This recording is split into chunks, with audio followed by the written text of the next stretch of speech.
15절 말씀 보도록 하겠습니다. 마태복음 19장 1절에서 5절 말씀.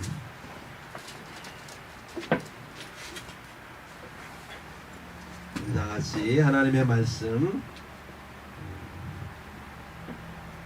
교독하도록 하겠습니다. 마태복음 19장 1절에서 15절 말씀 제가 먼저 읽겠습니다. 예수께서 이 말씀을 마치시고 갈릴리를 떠나 요단강 건너 유대 지경에 이르시니 무리가 따르거늘 예수께서 거기서 그들의 병을 들어주시라. 바리새인들이 예수께 나와 그를 시험하여 이르되 사람이 어떤 이유가 있으면 그 아내를 버리는 것이 옳으니까. 예수께서 대답하여 이르시되 사람을 지으신 이가 본래 그들을 남자와 여자로 지으시고 말씀하시기를 그러므로 사람이 그 부모를 떠나서 아내에게 합하여 그 둘이 한 몸이 될지니라 하신 것을 읽지 못하였느냐. 그런즉 이제 둘이 아니요 한 몸이니 그러므로 하나님이 짝게 지어주신 것을 사람이 나누지 못할지니라 하시니. 여짜오되 그러면 어찌하여 모세는 이혼 증서를 주어서 버리라 명하였나이까.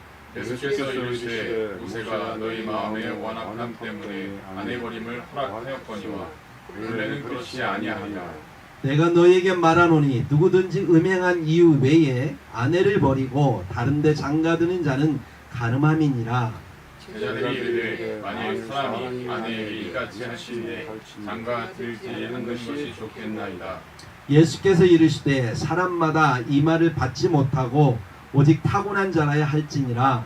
어머니의 태로부터 된 보자도 있고 사람이 만든 보자도 있고 천국을 위하여 스스로 된 보자도 있도다.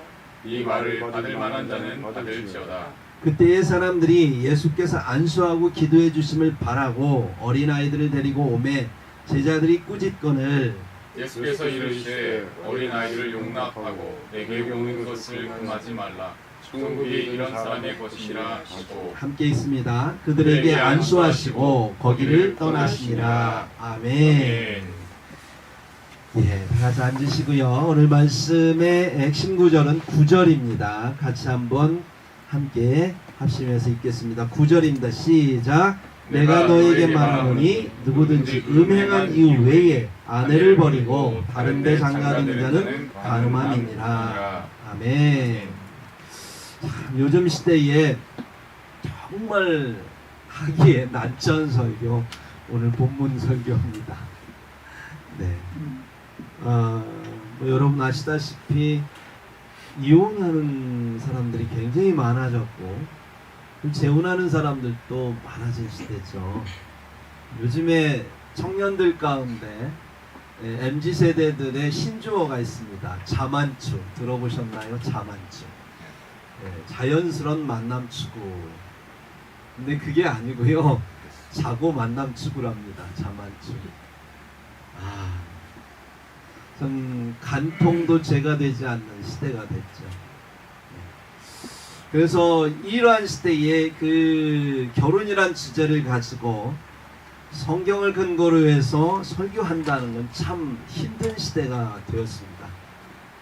그런데도 불구하고 이 결혼에 대한 설교를 꼭 해야 하는 이유, 또 반드시 또 해야 할 시점이 왔다, 이런 생각을 하게 됩니다. 왜냐하면 여러분, 결혼제도라고 하는 것은 인간이 만든 게 아닙니다. 결혼제도는 하나님이 만드신 제도입니다. 아주 신성한 제도입니다. 네, 그래서 하나님의 뜻과 그 속에 섭리가 담겨 있기 때문에 이러한 하나님의 뜻, 하나님의 섭리를 요즘 사람들에게 알려야 될 책임이 저에게는 있는 것이요. 그래서 하나님이 주신 지혜를 가지고 그 책임감을 가지고 여러분과 함께 이 말씀을 나누려고 합니다. 결혼은 하나님이 만드신 신성한 제도라고 했습니다. 오늘 본문에 보면 마태복음 19장 4절에서 6절에 보니까 예수님이 바리새인들에게 이렇게 말씀하십니다. 사람을 지으시니가 본래 그들을 남자와 여자로 지으시고 말씀하시기를 그러므로 사람이 그 부모를 떠나서 아내에게 합하여 그 둘이 한 몸이 될지니라 하신 것을 잊지 못하였느냐. 그런즉 이제 둘이 아니요 한 몸이니 그러므로 하나님이 짝지어 주신 것을 사람이 나누지 못할지니라. 아멘. 네, 하나님이 짝지어 주셨답니다.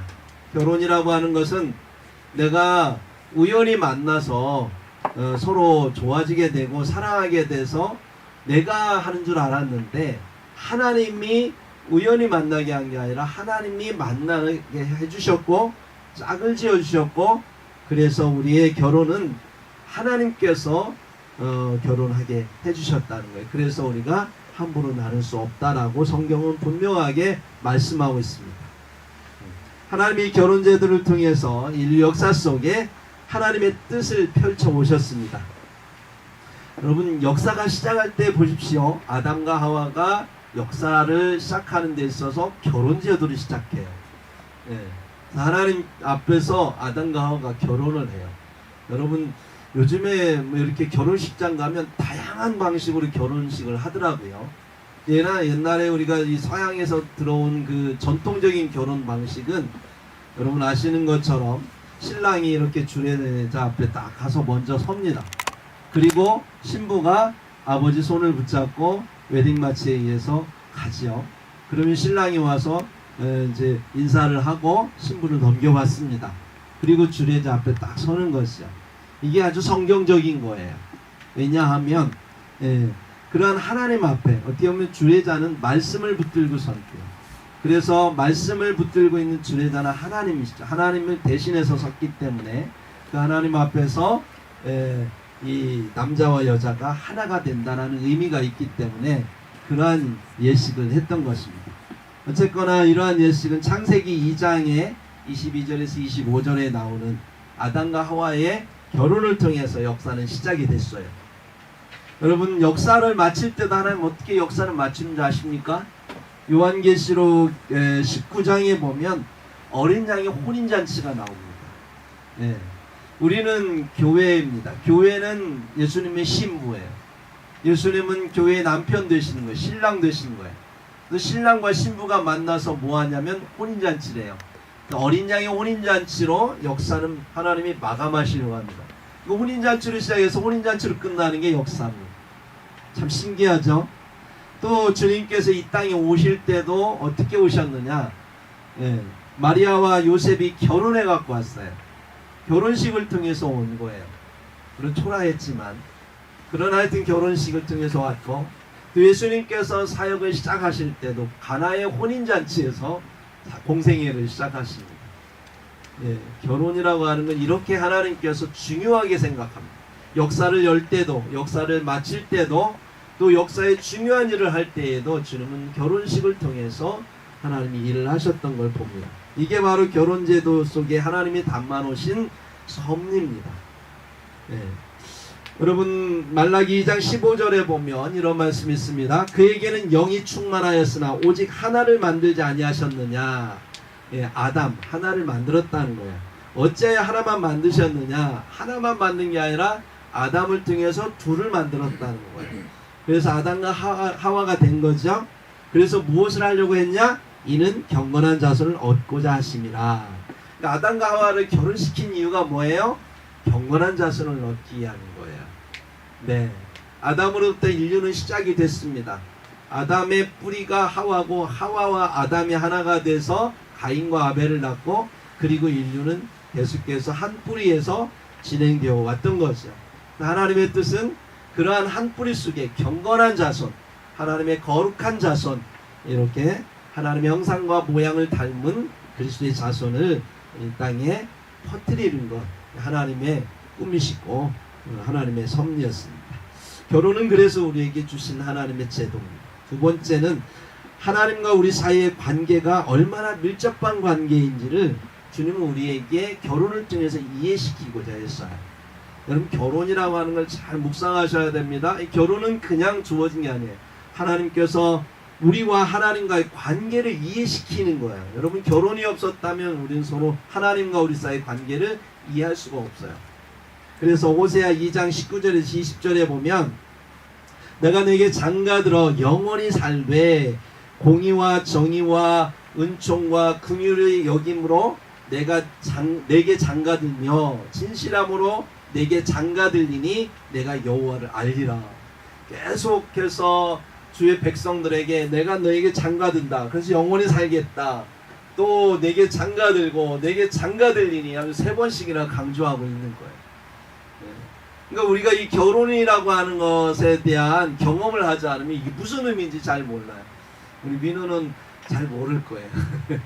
뭐 들어서 알지만 느낌으로는 안 느껴질 겁니다.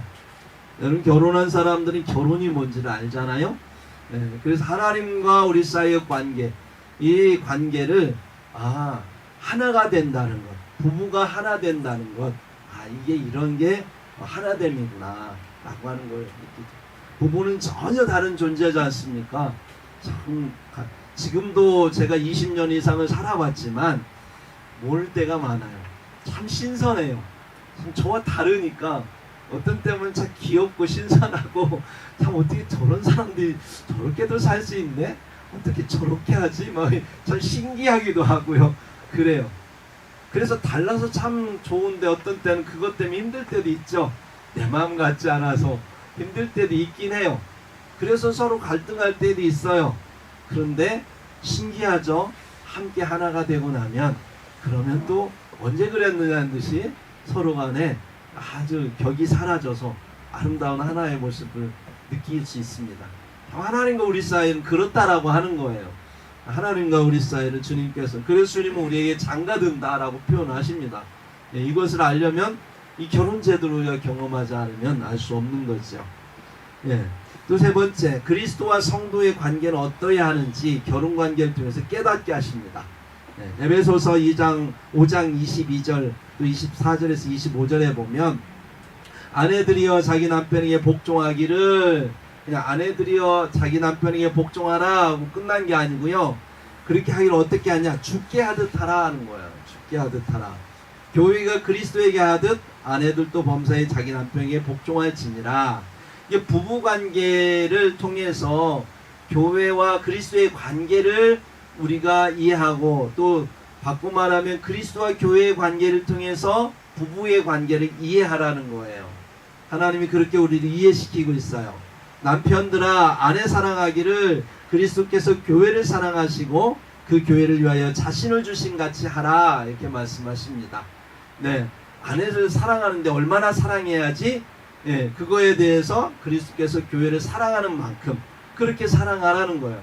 이렇게 결혼 생활과 하나님과 우리 사이에 이 신앙생활과 밀접한 관계가 있다라고 하는 거예요. 여러분 결혼 생활 잘하는 사람이 신앙생활 잘하는 겁니다. 결혼 생활을 잘 못하면 신앙생활 잘 못해요. 신앙생활을 잘한다고 하면서 결혼 생활이 깨졌다면 이거는 말이 안 되는 거예요. 하나님의 뜻은 결혼 생활을 통해서 신앙생활의 깊이를 만들어 가시고 또 신앙생활의 깊이를 통해서 결혼 생활을 만들어 가세요. 이 상관관계를 통해서 하나님의 섭리를 이루고 계시기 때문에 우리가 이 오늘 말씀을 통해서 우리의 결혼 생활, 우리의 신앙 생활이 어떠해야 되는지 하나님의 뜻을 아시기를 바랍니다.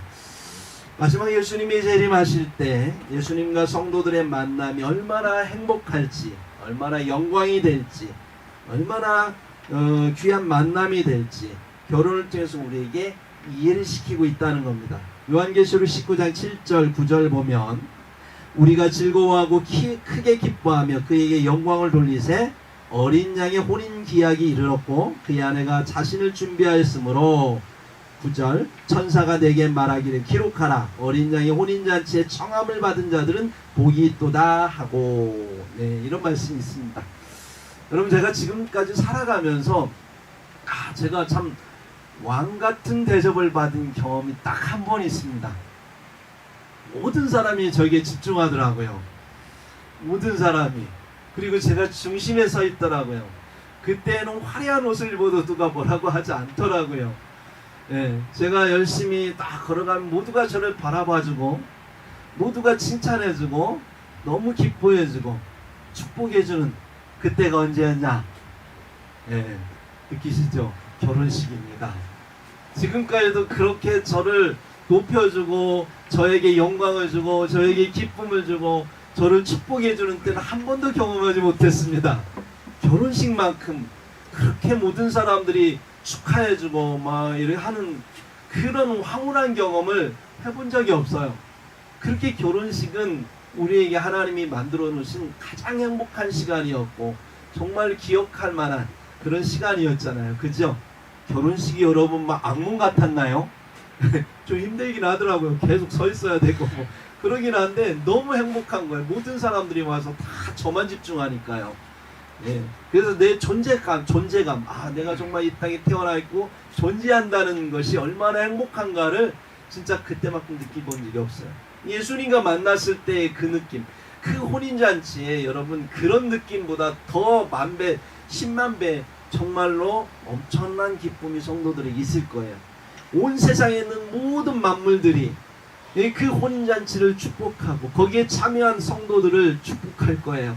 모든 천사들이 와서 정말로 그 예식장을 얼마나 화려하게 꾸며놨을까요? 그리고 우리를 불러서 우리와 함께 예수님 만나는 그 장면이 얼마나 황홀할까요? 아무리 이 세상에서 잘 사는 사람이 몇 억을 가지고 막 발라가지고 결혼식을 하는 것보다 여러분 상상만 해도 정말로 너무 아름다운 그러한 혼인잔치 주님께서 우리에게 예비해 놓으셨습니다. 그걸 상상할 수 있는 근거가 뭐냐면 지상에서 결혼식을 해본 사람은 그 느낌을 상상할 수 있어요. 아, 그게 그런 느낌이구나. 그래서 하여튼 청년들이 하여튼 세상이 망해도 나는 결혼식하고 세상 망해야 된다고 하는 청년들이 많아요. 한 번 이 세상에 왔으니까 결혼식은 경험해 보고 싶다는 거죠. 그랬으면 좋겠어요. 근데 그거 그렇게 하다 보면 예수님 언제 오십니까? 계속 청년들은 결혼할 텐데. 사탄은 그 사실을 압니다. 하나님이 만드신 결혼제도가 얼마나 위대한지, 여기에 하나님 어떤 섭리를 여기에다가 넣으셨는지, 어떤 비밀을 여기에 담아 놓으셨는지 사단은 다 알 수는 없지만 위대한 여기에 하나님의 뜻이 있다는 걸 알아요. 그래서 그는 처음부터 결혼제도를 파괴하려고 애썼습니다. 네. 선악과를 통해서 여자를 유혹하잖아요. 네. 그래서 아담과 함께 결혼생활 서로 신뢰해야 돼. 서로 의지하고 서로 신뢰하고 인정해주고 해야 돼. 아름다운 결혼관계를 깨뜨렸습니다. 파경의 위기에 놓이게 만들었어요. 사탄이. 그뿐 아닙니다. 창세기 6장에 가면 천사들이 타락합니다. 하늘의 아들들이 타락해요. 하늘의 아들들인 천사들이 타락하면 안 돼요. 인간 여자와 결혼하면 안 돼요. 그런데 그들이 와서 땅에 내려와서 자기의 마음에 드는 모든 여자와 결혼했대요. 1대1로 결혼한 것도 아니고 모든 여자, 마음에 드는 여자들과 함께 결혼했대요. 성적 타락이 일어난 거예요. 그래서 인간의 결혼 제도가 깨져버렸습니다. 하나님이 노아의 홍수를 일으킨 사건, 심판하실 수밖에 없는 사건은 경건한 자손을 이 땅에 퍼뜨리기 위해서 하나님이 그렇게 신성하게 만든 그 결혼 제도가 사탄의 수하들에 의해서 파괴되었기 때문에 하나님은 이 땅에 심판하셨다라는 걸 기억하셔야 돼요. 소돔과 고모라 성이 왜 심판당했어요? 성적인 타락이 일어났습니다. 결혼 제도에 문제가 생긴 거예요. 그래서 주님께서 소돔과 고모라 성도 불로 심판하신 거예요. 심판하실 때 보면 성적인 타락이 일어납니다. 예수님 재림하실 때도 마찬가지예요. 여러분 예수님 재림하실 때도 노아의 때와 같이, 또 소돔과 고모라 소돔의 때와 같이, 그렇게 성적인 타락이 일어날 것을 예고하셨습니다. 여러분 지금 일어나고 있는 일들 보세요. 여성들과 남성들 사이에 일어나고 있는 많은 성적인 문제들이 얼마나 많이 발생하고 있습니까? 그래서 요즘 남자들이 결혼 못하니까 대낮에 이 풀 데가 없으니까 대놓고 막 성폭행하면서 그렇게 하기 위해서 자기를 욕구를 풀기 위해서 사람을 폭행하고 죽였다고 막 대놓고 얘기하는 짐승 같은 인간들이 있잖아요.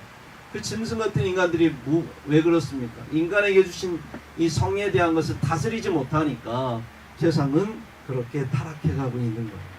여러분 사탄은 어떻게든 인간들이 하나님의 뜻을 알지 못하도록 왜곡시킵니다. 변질시키고 몰리해합니다. 이해를 시키지 않습니다. 오늘 본문에서도 보면 7절에 이렇게 말합니다. 여짜오되 그러면 어찌하여 모세는 이혼 증서를 주어서 버리라 명하셨나이까? 라고 바리새인들이 묻고 있습니다. 네.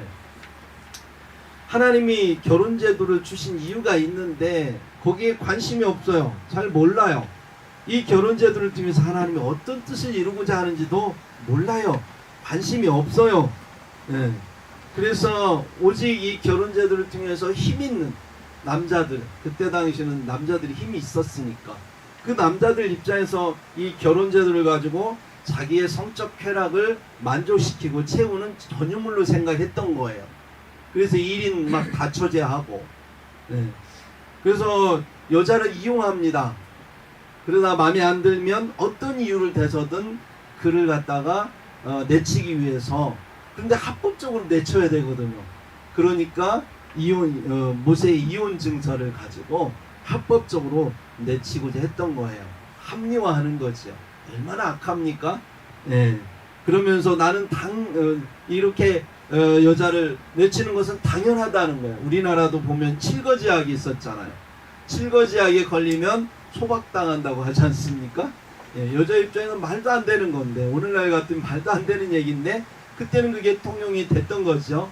그만큼 참으로 하나님께서 만들어 오신 결혼제도에 대해서 사람들은 이게 왜 남자와 여자가 결혼을 해야 되고, 이 결혼 생활을 통해서 하나님이 무엇을 우리에게 깨닫게 하시기 위해서 무엇을 가르치고자 하셨는지 관심도 없고 알지도 못하고 그랬기 때문에 이렇게 결혼제도가 타락하고 이것을 통해서 사람들이 얼마나 힘들어졌는지 모릅니다. 주님께서는 이 모세의 이혼 증서에 대해서 8절에 이렇게 이야기합니다. 모세가 너희 마음의 완악함 때문에 여자 아내 버림을 허락하였거니와 본래는 그렇지 아니하니라, 이렇게 말씀하시면서 그 남정네들의 잘못된 생각을 바로잡아 주셨습니다. 네, 여러분, 이혼 못하게 하고 또 이혼 증서를 안 써주게 하면 어떤 일이 일어날까요? 아마 여자분들 많이 죽었을 거예요. 뭐 생매장 나갈 수도 있고요. 또 어쩌면 직접은 안 죽이겠지만 자살하게 만들어서 스스로 목숨을 끊도록 막 괴롭히고 힘들게 하지 않겠습니까? 그러니까 그 생명이 위태로운 거예요.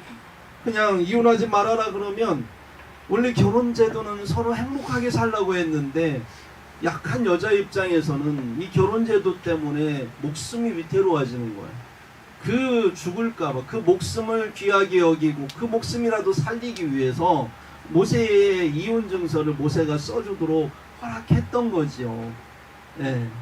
그러니까 이혼이라고 하는 것, 결국은 정말로 하나님의 뜻은 서로가 하나가 돼서 영원히 정말 이 땅에서 행복하게 살아가는 것이 하나님의 뜻이지만, 같이 살아감으로 그게 지옥이 되고 그것 때문에 생명에 지장이 된다면, 위협을 느낀다면 이혼해도 어쩔 수가 없다라고 주님은 허락하시는 거예요.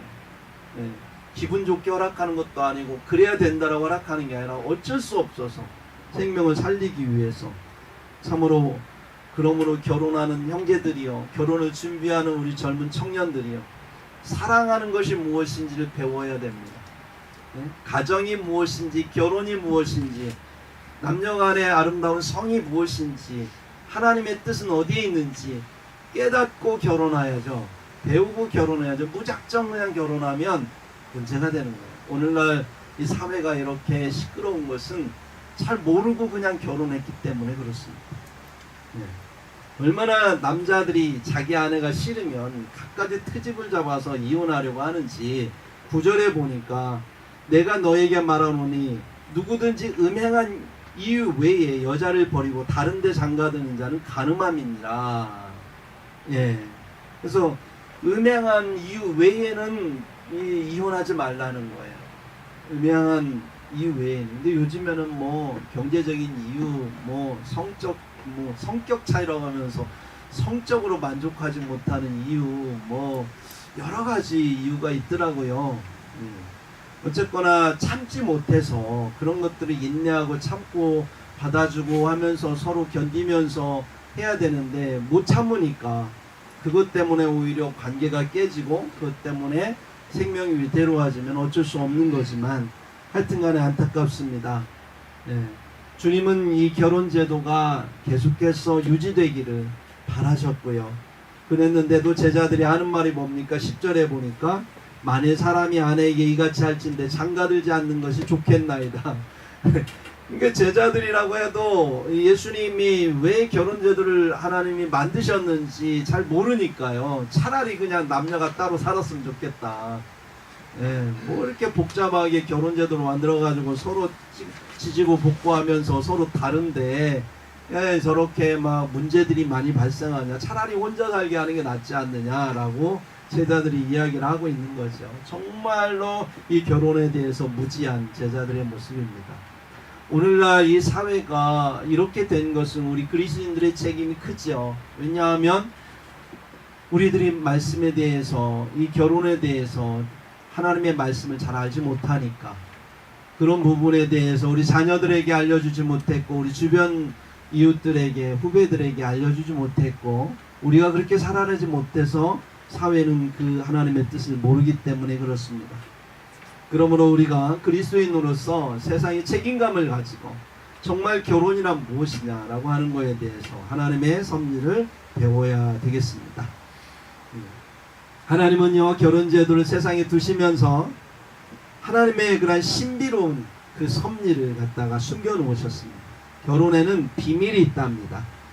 하나님의 형상대로 지음을 받은 남자와 여자가 하나 되는 그런 경험을 통해서 아주 신비로운 그런 경험을 우리에게 하도록 비밀을 거기에 담아 놓으셨어요. 남녀 간의 결혼 경험은요, 예수님과 교회의 하나됨을 이해시키기 위해서 주님께서 우리에게 주셨다는 거예요.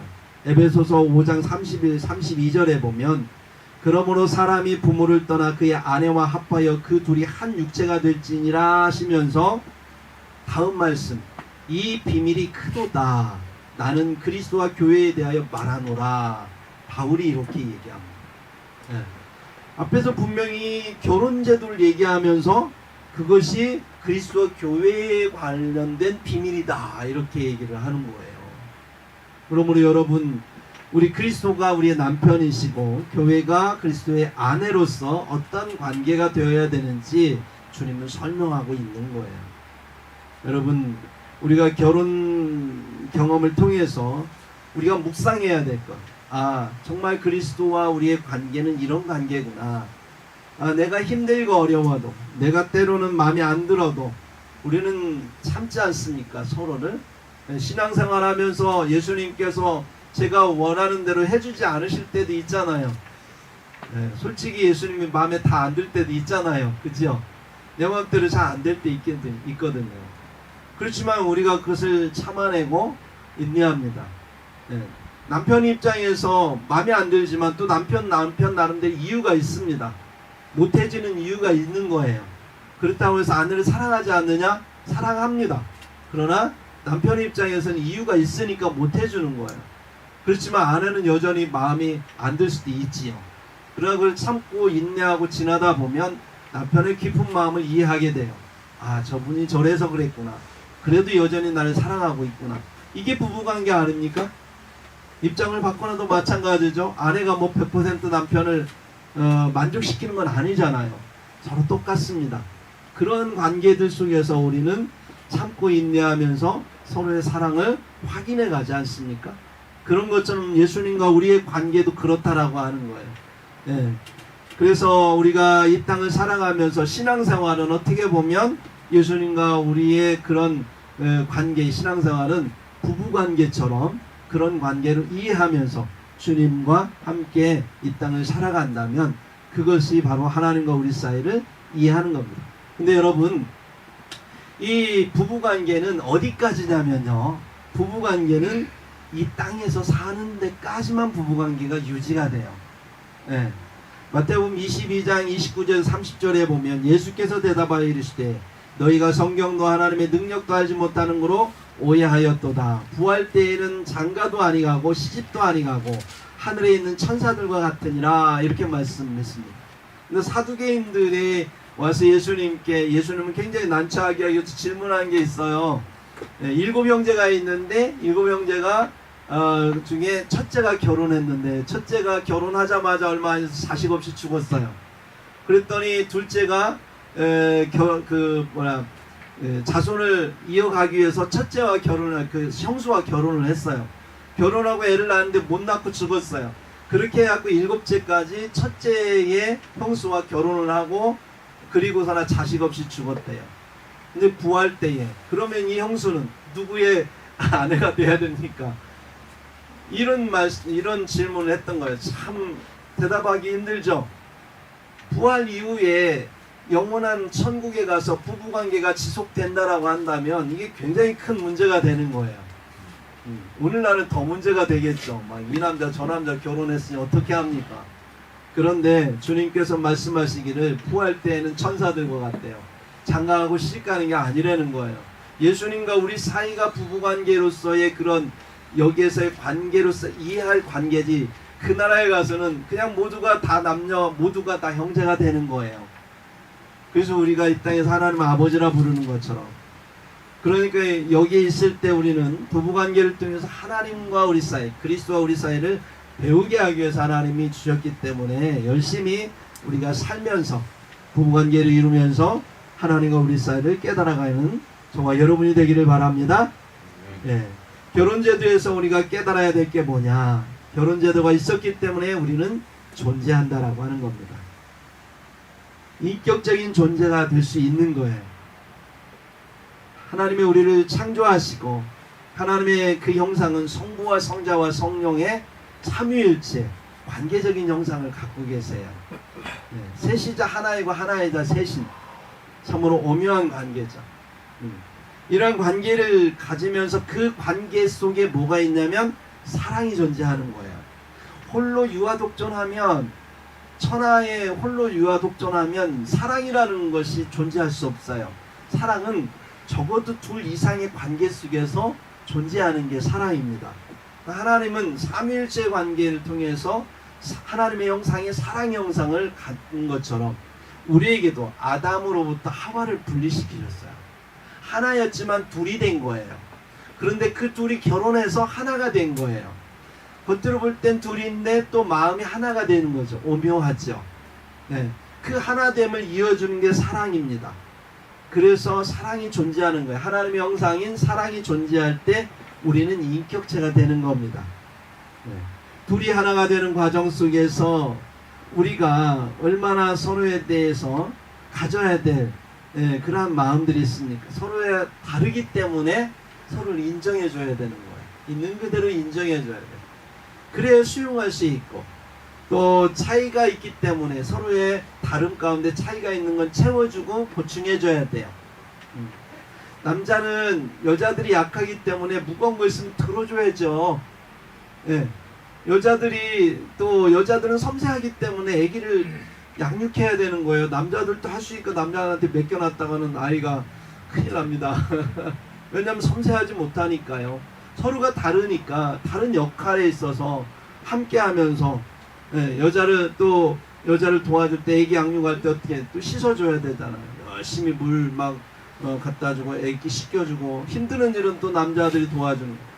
아기가 아플 때에 그 아이가 어떻게 아픈지, 또 아이가 뭘 원하는지 이런 것을 잘 파악하는 건 민감한 여자들이 해야 될 또 분야잖아요. 서로 간에 그렇게 하면서 서로의 다름을 인정하고 수용하고 채워주고 보충하는 과정 속에서 서로를 사랑하게 되고 닮아가게 되는 거죠. 그게 아담과 하와가 하나님의 형상인 사랑을 그 관계 속에 갖게 된 겁니다. 그러한 인격들이 아이들에게 그대로 전달되면서 가인과 아벨이 또 성장하게 됐고, 그러한 과정을 통해서 오늘날까지도 내리사랑을 통해서 사랑은 보존되어 와 있는 겁니다. 그래서 부부의 사랑이 하나님의 사랑의 근본입니다. 그곳에 인격이 있는 겁니다. 여러분, 요즘 세상이 이렇게 비인격적으로 돌아가는 건 부부관계에 문제가 있는 거예요. 하나님과 우리 사이에 문제가 있고, 그 다음에 그러한 믿는 자들의 부부관계가 문제가 있고, 그 부부관계 속에 자라나는 그 자녀들에게 또 문제가 전이가 되고, 그 자녀들이 사회를 이루면서 그 또 잘못된 관계들이 전이가 되는 거예요. 그러니까 정말로 우리가 하나님과의 관계를, 그리고 부부관계를 얼마나 아름답게 경험해야만 이 사회를 고칠 수 있는가, 여기에 비밀이 있다라고 하는 것입니다. 여러분, 결혼이라고 하는 제도는 하나님께서 그 제도 가운데 하나님 사랑의 깊이를 이해할 수 있도록 하나님이 주셨습니다. 네. 여러분, 젊은이들이 연애할 때는 이 사랑의 감정이 전부인 줄 알아요. 네. 요즘 연애하는 우리 젊은 청년이 있습니다만 얼마나 행복해하는지 모릅니다. 이제 시작이죠. 뭐 좀만 기다려봐요. 이제 1년 지나고 2년 지나고 결혼할 때까지는 이게 감정이 이게 결혼하고 우리 신목사님 정도 돼봐야 지금 이게 지금 내가 사랑하고 있는 건지 사랑은 나눠주는 거고 내가 죽는 거구나 이제 조금씩 느껴가고 계시죠? 예, 애 낳고 나면 또 그냥 그 말 안 듣는 애 정말 사랑하기 힘들죠. 예, 죽는다는 게 사랑인 걸 깨닫게 되죠. 그런 것처럼 갈수록 우리는 사랑이라고 하는 것을 배워요. 결혼 생활의 시작을 통해서 과정을 통해서 사랑을 배웁니다. 처음에는 육적인 사랑, 감정적인 사랑이 에로스에서 시작을 해서 나중에 깊이 살아가다 보면 서로 우정, 요즘에는 제가 아내를 어떤 느낌이 드냐면 참 귀한 친구다는 느낌이에요. 아내보다는 참 나를 믿어주고 신뢰하고 위로해주는 정말 좋은 친구다 이런 느낌이 드는 거예요. 이 필레아의 사랑을 느끼고 있습니다. 네. 더 나가다 보면서 애 키우고 하다 보면 우리가 하게 되는 사랑은 아가페 사랑이잖아요. 그냥 퍼줘야 되는 거예요. 뭘 바라고 하는 게 아니라 그냥 나눠줘야 되는 거죠. 네. 그게 주는 게 복이다라고 하는 것을 경험하는 것. 결국은 내 목숨까지도 내어줄 수 있을 만큼 우리가 사랑을 경험했을 때 하나님의 사랑이 이런 사랑이었구나라고 우리는 인정하게 되는 거예요. 사랑의 경험의 깊이가 하나님의 사랑의 깊이를 경험하는 것입니다. 성숙한 사랑은요, 나를 내려놓는 사랑이에요. 자기 중심에서 벗어나는 사랑이에요. 사랑은 나를 벗어나는 훈련입니다. 근데 요즘 사람들은 사랑을 그렇게 하지 않죠. 자기 중심으로 하잖아요. 성숙한 사랑은 나를 헌신하는 거야. 나를 높이는 게 아니고 내가 낮아지는 사랑입니다. 성숙한 사랑은 내가 되어주는 겁니다. 생명을 그를 위해서 내어주는 사랑, 받는 사랑이 아니라 주는 사랑을 할 때 그걸 성숙한 사랑이라고 하지 않습니까? 그게 그리스도의 사랑이고 그게 바로 십자가의 사랑, 하나님의 사랑이다라고 하는 거예요. 우리는 결혼 생활을 통해서 사랑을 배우기 위해서 하는 겁니다. 네, 여러분 얼마나 배우셨나요? 우리 심수산 사랑 열심히 배워가고 계신가요? 네, 배워야 됩니다. 결혼 생활은 배우는 거예요. 삶은 배우기 위해서 우리에게 주신 겁니다. 여러분, 세 번째, 결혼이라는 제도가 있었기 때문에 우리 하나님 나라 공동체의 하나됨의 그 가치를 깨닫게 되는 거예요. 하나됨의 가치. 결혼 생활을 하면 그 가운데 존재하는 가치들이 있어요. 네. 존중하고 인정하고 수용하고 신뢰하고 정직함, 친밀함, 상대가 잘 되기를 바라는 순수한 소망, 그리고 원신적 사랑과 하나됨이 필요해요. 여러분, 서로 벌거벗었음에도 불구하고 부끄러워하지 않았답니다. 벌거벗으면 치부가 드러나잖아요. 보여주기 싫은 것도 보여주게 되잖아요. 그런데 부부관계 속에는 그게 부끄러움이 안 되죠. 왜 그럴까요? 있는 그대로 사랑하니까 우리가 받아주기 때문에 그래요. 존중해주기 때문에. 그래서 인정해주고 받아주고 수용하는 자세, 그러한 자세를 우리는 결혼 생활을 통해서 배웁니다. 예. 이게 하나됨의 첫 번째 모습이에요. 하나님이 우리를 받아주실 때도 그냥 있는 모습 그대로 받아주시는 거예요. 여러분, 하나님 앞에 예배로 나아갈 때 있는 모습 그대로 나가셔야 되는 거예요. 가장하고 꾸미지 마세요. 착한 척 하지 마세요. 아닌 척 하지 마세요. 있다면 있는 그대로 나아가는 거예요. 속상하면 속상한 대로, 상하면 상한 대로 하나님 앞에 나아가야지 아닌 척하고 나아간다고 해서 그럴 수는 없어요. 그러나 하나님은 그것을 우리를 받아주신다는 거예요. 우리의 남편 되시기 때문에 그 치부마저도 있는 그대로 받아주시기로 그분은 작정하신 거예요. 두 번째, 또 어떤 가치들을 우리가 깨닫게 되느냐, 서로 신뢰하고 정직하게 자신을 드러내서 나눕니다. 내가 어떻게 살아왔는지, 내가 어떤 모습인지 나누게 되는 거예요. 그래서 서로의 비밀을 갖게 되는 것이요.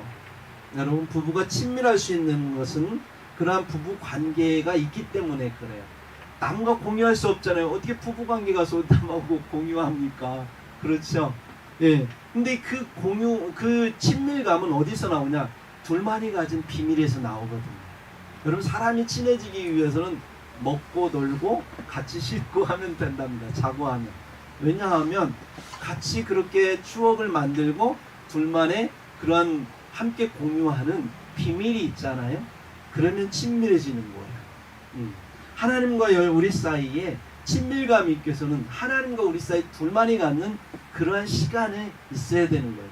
부부관계가 친밀해지기 위해서 둘만이 데이트하듯이. 그게 바로 기도거든요. 여러분, 하나님과 친밀해지고 싶으십니까? 그러면 하나님, 남편 되신 그리스도와 함께하는 그 시간을 우리가 매일 만들어야 돼요. 그게 주님 앞에 매일 기도하는 거죠.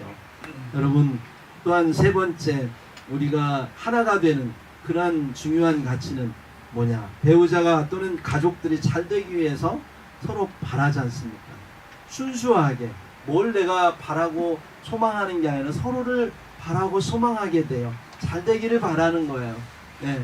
나보다 자녀들이 잘 되게 되는 것이 바로 아버지의 마음 아니에요? 남편의 마음 아닙니까? 아내의 마음이고. 네.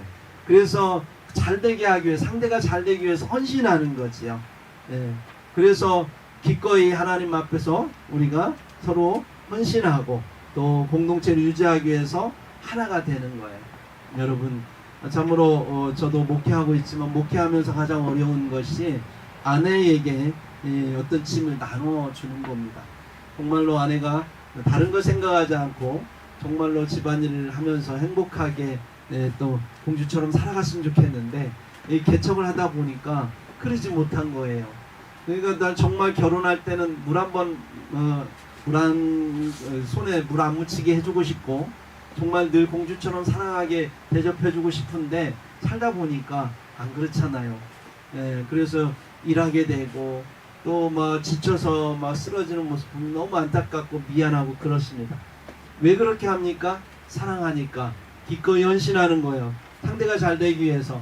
우리 사모도 목회가 잘 되게 하기 위해서 본인이 나가서 열심히 일합니다. 그런 것처럼 이렇게 하나 되기 위해서 헌신하는 것, 이러한 가치들을 우리는 가정에서 결혼 생활을 통해서 우리는 배우고 경험하는 거예요. 이러한 경험들이, 그래서 교회가 하나 되어야 된다, 예수님과 하나 되어야 된다 라고 하면 그 언어 속에 이 모든 것이 포함되어 있는 겁니다. 아, 이게 하나됨이구나 라고 우리는 느끼는 거죠. 그래서 결혼 생활하면서 우리는 하나님 나라의 가치들을 배우게 됩니다. 여러분, 옛말에 상투를 틀어야 어른이 된다는 그런 말도 있었죠. 그래서 아무리 나이 먹어도 결혼하지 않으면 그냥 여기다 상투를 못 틀었어요. 근데 제가 그 말이 뭔 말인지 이해를 못했는데 결혼하고 나니까 알겠더라고요. 같은 동년배 친구들하고 결혼하지 않은 친구들하고 이야기를 해보면 대화가 안 돼요. 얼마나 어려 보이는지 몰라요. 생각하는 게 짧아요. 배려하고 양보하고 이해하고 하는 게 어색하고 서툴러요. 자기중심적이고. 근데 결혼한 사람들은 어려도 이야기를 해보면 굉장히 너그럽고 이렇게 뭔가를 포용하고 남들을 바라보는 눈이 달라요. 왜냐하면 결혼 생활을 지속하기 위해서는 그걸 경험할 수밖에 없잖아요. 아내에게 또는 남편에게 내가 양보하고 배려하고 이런 거를 하지 않으면 싸우니까요. 서로 잘 보존하고 하나 되기 위해서는 그렇게 훈련되어지다 보니까 나중에 만나면 그게 몸에 배서 그냥 그렇게 이야기하게 되고 행동하게 되는데, 이 총각들은 그런 경험을 안 하다 보니까 안 되는 거죠. 그래서 결혼을 해야만이 상투를 틀어야 어른이 된다는 말이 그런 얘기구나 라고 하는 얘기를 알 수 있었습니다. 요즘의 젊은이들이 결혼하지 않고 애도 낳지 않습니다. 이유를 들어보면 여러분 아시는 것처럼 얼마나 정말 이 시대가 어려워졌습니까? 정말 결혼하려면 많은 돈이 들죠. 그래서 집도 내 집은 아니지만 그래도 어느 정도 살아갈 전세라도 갖추고, 또 요즘엔 차 없이 살 수 없으니까 조그만 차라도 하나 가져야 되고, 결혼해서 애라도 낳으면 양육비 또 들어가지 않습니까? 그래서 기본적으로 둘이 합쳐서 못해도 500에서 700은 벌어야 그냥 기본 살아가는 지금 우리 사회잖아요. 그런데 500에서 700 벌을 정도 되려면 안정적 직업이 필요한데 문제는 요즘에 청년들의 직업이 안정적이지 못하는 거죠. 그러니까 결혼을 하고 싶지만 못하는 경우가 많죠. 그래서 애를 낳지 않습니다. 인구 절벽 시대가 이미 들어섰고요. 지금 우리는 무엇을 고민하고 걱정하고 있냐면 여러분 앞으로 10년 후면 이 나라의 병사들이 나라를 지키는 군인들이 20만 정도밖에 안 된답니다. 우리 때 60만 뭐 대군, 60만 뭐 육군 뭐 아니 우리 군인 했는데 지금은 50 몇만밖에 안 되고 점점 줄어들게 되면 20만밖에 안 된대요. 그거 가지고 어떻게 우리가 휴전선을 지켜나갈 수 있을까요? 그뿐 아닙니다. 한 20년 정도 지나면 그 친구들이 경제적인 어떤 경제활동을 할 나이가 되면 이 나라가 마이너스 성장할 수밖에 없습니다. 우리가 지금 선진국이라고 말하지만 송진국이 중진국 될 수 있는 거예요. 일본이 지금 성장을 멈춘 지가 20년입니다. 그래서 예전에는 일본 하면 세계 경제대 2위였어요. 지금은 1인당 국민소득이 우리하고 비슷하답니다. 우리와 나 못하다는 얘기 들었어요. 그만큼 일본이 그렇게 경제적으로 꺾인 이유가 뭐냐면 애를 안 낳으니까요. 우리도 마찬가지로 따라가고 있습니다. 제가 보니까 예전에 대학교 다닐 때 일본 가보니까 우리나라하고 차이가 한 10년 되더라고요. 그때 가서 보니까 마을마다 마을 공원이 있길래 너무 막 좋더라고요. 우리도 저랬으면 했는데 10년 후에 보니까 도시를 짓는데 마을 공원을 만들더라고요. 딱 10년이더라고요. 여러분, 그래서 지금 대안을 가지고 얼마나 예산을 막 거기에다 붓습니까? 결혼하라고. 그래서 뭐 양육비도 주겠다고 하는데도 불구하고 하지 않습니다. 그런데 보면 이 지금 문제를 어디다 풀려고 합니까? 다 경제 문제로 풀려고 하는 거예요. 돈 있어야 결혼한다고 생각하고 돈 있어야 출산 문제도 해결할 수 있다고 생각하고 막 돈을 갖다가 붓는데도 또 청년들은 여전히 돈이 모자란다고 그래서 결혼을 못한다고 하고 있습니다. 근데 여러분 우리 부모 세대 한번 생각해 보세요. 저희 부모 세대 보니까 무슨 생각 가지고 애를 그렇게 많이 낳는지 모르겠어요. 보통 베이비붐 시대에 막 5명은 기본이고 7명 안 죽으면 10명 막 이랬어요. 어떤 집은 막 12명 낳기도 하고. 저희 아버님은 11명 낳아서 축구 선수 만들겠다고 그런 말씀하셨다는 정도로 막 애 낳다가 끝나는 거지 인생이. 근데 무슨 생각 가지고 그랬을까요? 그때는 경제적으로 더 힘들었는데. 근데 요즘 젊은이들이 이런 얘기하면 무슨 얘기합니까? 상황이 달라졌답니다. 물론 달라졌죠. 상황이 달라졌어요. 어떤 상황이 달라졌냐?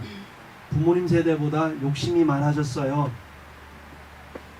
부모님 세대는 헌신할 준비를 했습니다. 나는 못 먹어도 자녀들을 키우고 또 자녀들 가운데도 형이 공부해서 가정을 세워야 된다고 동생들이 희생하기도 했어요. 그게 당연하다고 생각하면서 서로 밀어주고 서로 당겨주고 그러면서 공동체를 먼저 생각했던 시절이 있었어요. 그랬기 때문에 애를 둘을 낳고 셋을 낳아도 아이들이 기르고 했기 때문에 책임감을 가지고 그래서 자녀를 많이 낳을 수 있었던 건데 지금은 다 개인주의잖아요. 그래서 애를 낳지 않습니다. 정말 그 부모님이 우리에게 가르쳐 줄 때 뭐라고 가르쳐 줬냐면 희생하지 말라고, 너는 나처럼 살지 말라고 가르쳐 줬어요. 요즘 젊은 우리 세대가 그렇게 배웠어요. 너는 나처럼 살지 마. 특히 여자분들이 딸들이 엄마한테 배울 때 엄마를 보니까 아빠한테 맨날 매맞고 맨날 뭐 인정도 못 받고 대접도 못 받고 하니까 나는 저렇게 안 살아야지 하는데 마침 엄마도 나는 이렇게밖에 못 살았지만 너는 그렇게 살지 마라고 했더니 그 딸들이 희생할 생각하지 않아요. 결혼을 왜 하냐는 거예요. 내가 대접받을 것 같으면 결혼하지만 그러지 않으면 않겠다는 거예요. 요즘 젊은이들의 생각이죠. 근데 돈으로 이게 해결할 문제가 아니지 않습니까? 다 자기중심적인 그런 모습으로 지금 이 사회는 다 돈으로 해결할 것처럼 돈 하지만 사실은 해결이 안 되는 거예요. 여러분, 이것을 해결할 수 있는 방법은 교회밖에 없어요. 왜요? 우리 교회의 성도들은 하나님의 말씀 앞에 순종하기 때문에 그렇습니다. 하나님의 말씀이 진리라고 알고 있고 하나님의 뜻이 결혼하는 것이라면, 그래서 경건한 자손을 생육하고 번성하여 땅에 충만하는 게 하나님의 뜻이라고 순종한다면, 그래도 하나님 앞에 젊은 청년들, 그리스도인 청년들이 결혼하게 되고 애도 낳게 되고, 그게 바로 이 나라를 살리는 길이 아닐까요? 그리고 그렇게 하나님 말씀에 준비된 청년들이 나아가서 친구들에게 그러한 이야기를 해주고 함께 친구들을 깨워서 나간다면, 그게 이 나라의 출산 문제, 결혼 문제를 해결할 수 있는 방법이 아닐까요? 돈 문제 가지고 해결이 안 됩니다. 말씀만이 그를 해결할 수 있기 때문에, 여러분, 우리 부모 세대가 결혼 생활을 잘해야 됩니다. 행복하게. 그래야 자녀들이 나도 결혼하고 싶다, 힘들지만 결혼을 통해서 하나님의 뜻을 경험하고 깨닫게 되는 우리 사회가 변화될 수 있는 근거다, 이렇게 주님은 말씀하십니다. 나같이 하나님 앞에 기도하도록 하겠습니다. 존귀하고 거룩하신 아버지 하나님, 감사합니다. 오늘 결혼에 대해서 주님께서 우리에게 허락하신 하나님의 섭리, 결혼 가운데 세워주신 그 섭리에 대해서 함께 나눴습니다. 아버지 하나님, 오늘날 많은 사람들이 하나님이 세워주신 결혼 제도가 무엇인지 알지 못하기 때문에 이 파괴되고 오염되고 변질된 결혼 제도로 인해서 얼마나 많은 사람들이 아픔을 당하고 고통을 당하고 있는지요. 아버지 하나님, 이를 회복시켜 주시옵소서. 하나님의 말씀으로 교회의 청년들이 회복이 일어나게 하시고, 교회의 가정들이 회복이 일어나게 하시고, 나아가 교회를 통하여 많은 사람들에게 가정의 본을 보이게 하시며 결혼의 본을 보이게 하셔서 깨어진 가정들이 회복되어지게 하시고, 이 사회가 바르게 설 수 있도록, 문제들이 해결될 수 있도록 주여 교회를 통해, 말씀을 통해, 또 믿는 하나님의 사람들의 가정들을 통해 주께서 허락하여 주시고 회복시켜 주시옵소서. 축복하시는 우리 주 예수 그리스도의 이름으로 감사하며 간절히 기도하옵나이다. 아멘.